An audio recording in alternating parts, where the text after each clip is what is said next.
কোনো কিছুই অতিরিক্ত ভালো নয়।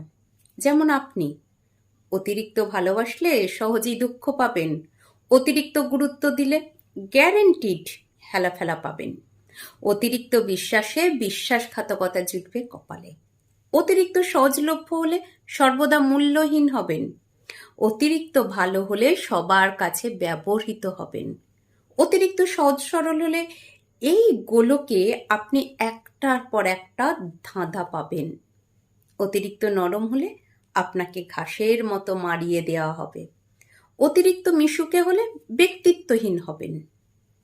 পরিমাপ জানাটা ভীষণ জরুরি, বুঝলেন? কখন, কোথায়, কার কাছে কতটাই বিষয়গুলো বুঝতে হবে। 5 টাকার কাপে 5 টাকার চা ঢালা শিখতে হবে, না হলে টাকা এবং চায়ের অপচয় কাপ করছে না, আপনি করছেন।